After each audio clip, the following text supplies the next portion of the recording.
American പ്രസിഡന്റായിരുന്ന Winston Churchill British prime minister ആയിരുന്നു. ഒരിക്കൽ സൂചിപ്പിക്കുകയുണ്ടായി, we make a living by what we get, but we make a life with what we give. നമുക്ക് കിട്ടുന്നത് കൊണ്ട് അല്ലെങ്കിൽ നാം സമ്പാദിക്കുന്നതുകൊണ്ട് നമ്മൾ ജീവിക്കുന്നു.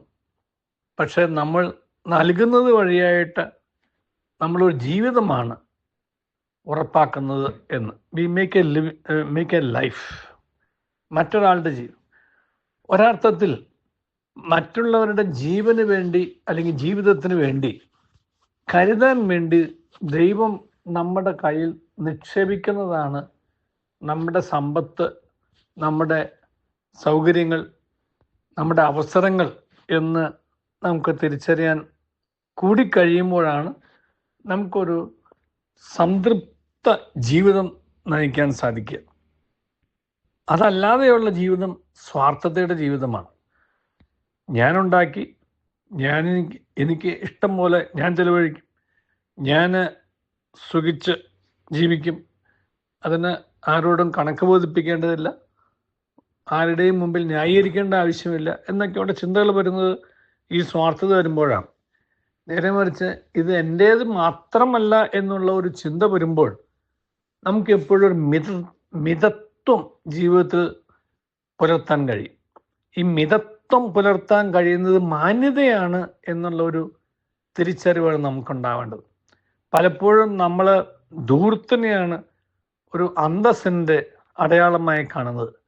ധൂർത്ത് അന്തസ്സിൻ്റെ അടയാളമായി കാണുന്ന ആ ഒരു വികലമായ കാഴ്ചപ്പാട് മാറ്റിയിട്ട് മിതത്വം മാന്യതയായി കാണുന്ന ഒരു കാഴ്ചപ്പാട് നമ്മുടെ ജീവിതത്തിൽ നമുക്ക് ഉണ്ടാക്കിയെടുക്കാൻ സാധിച്ചാൽ അതായിരിക്കും ജീവിതത്തിൽ ധന്യത നമുക്ക് ആത്യന്തികമായി നൽകുന്നത് എന്ന് മനസ്സിലാക്കാൻ കഴിയും. ശ്രീ ജോസഫ് മലയക്കാരൻ്റെ അൺസ്ക്രിപ്റ്റഡ് ഡെസ്റ്റിനി, അത് മലയാളത്തിൽ അതിൽ പ്രതിസന്ധികളും അതിൻ്റെ പ്രതിവിധികളുമല്ല, പ്രതിസന്ധികളെ എങ്ങനെ അദ്ദേഹം നേരിട്ടു എന്ന് അദ്ദേഹം ജീവിതത്തിൽ പ്രതിപാദിക്കുന്ന അദ്ദേഹത്തിൻ്റെ പുസ്തകത്തിൻ്റെ അവസാനത്തെ പാരഗ്രാഫിൽ ഇതിനെക്കുറിച്ച് പ്രതിപാദിക്കുന്നുണ്ട്. വിൻസ്റ്റൺ ചർച്ചിലിനെ കുറിച്ച്, പ്രതിസന്ധികളും വിജയമന്ത്രങ്ങളും, അതാണ് പുസ്തകത്തിന് മലയാളത്തിൽ നൽകിയിരിക്കുന്ന പേര്. നാം എന്ത് ഉണ്ടാക്കുന്നത് എന്നുള്ളതും ദൈവം കരുതുന്നു, നമ്മളത് എങ്ങനെ ചെലവഴിക്കുന്നു എന്നുള്ളതും എവിടെ ചെലവഴിക്കുന്നു എന്നുള്ളതും ദൈവം കരുതുന്നു എന്ന് അദ്ദേഹം പ്രതിപാദിക്കുന്നുണ്ട്. അതും പ്രധാനപ്പെട്ടതാണ്. നാം എങ്ങനെ നമ്മുടെ കാര്യങ്ങൾ കൈകാര്യം ചെയ്യുന്നു എന്നുള്ളത് ദൈവത്തിൻ്റെ ശ്രദ്ധയിൽ തന്നെയുള്ള കാര്യങ്ങളാണ്.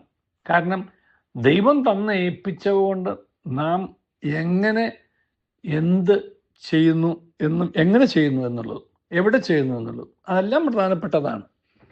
അതെല്ലാം ദൈവം ശ്രദ്ധിക്കുന്നതുമാണ്.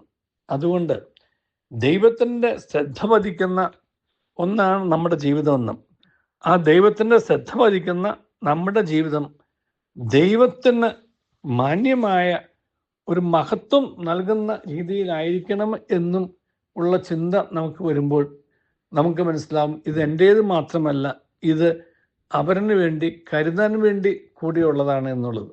ഈ അപരൻ എന്നുള്ളത് എൻ്റെ കൺമുമ്പിൽ കൊണ്ടുവരും, ദൈവം തന്നെ കൊണ്ടുവരും.